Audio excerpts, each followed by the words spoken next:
chose to use something like the marriage ceremony, which is recognisable all over the world, as a platform to create a discussion about this particular biotechnology and particular scientific process.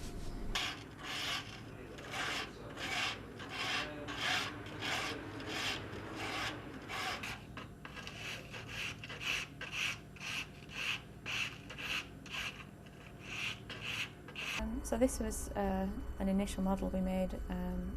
It was how we imagined the bone would actually grow.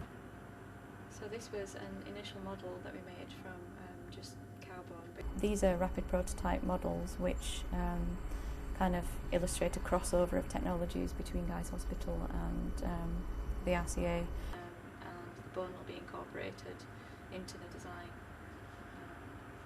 And that's it really.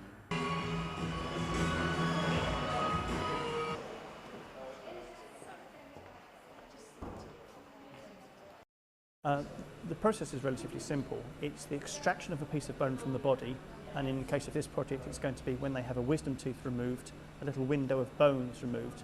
That will come to me in the laboratory and we will dissolve away the bone mineral, what we're used to seeing as the skeleton, and extract the living bone cells that are contained within that bone mineral.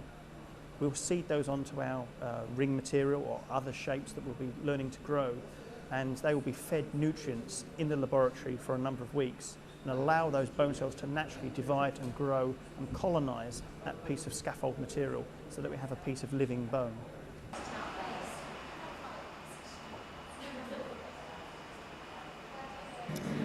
Well, because we're both from a science background, I mean, I studied chemistry at uni and he does chemical engineering, so we're both quite sciencey people, and so that appealed to us both, and also the fact that it's something different and it's unique.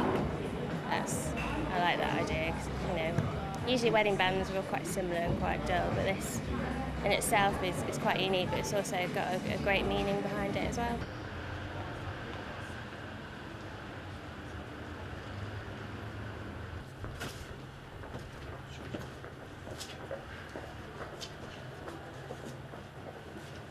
No, I find the whole idea a bit gruesome. I think it sort of belongs in a Frankenstein story, I'm afraid.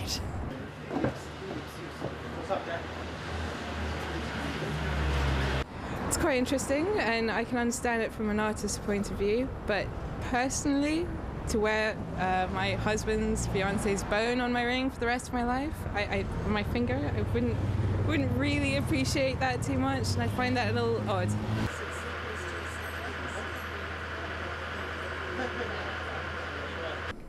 I think it's important to raise awareness of a particular process, particularly the one that we're dealing with, because it's going to be part of how the body is healed in the future, and it will eventually affect people's lives quite profoundly.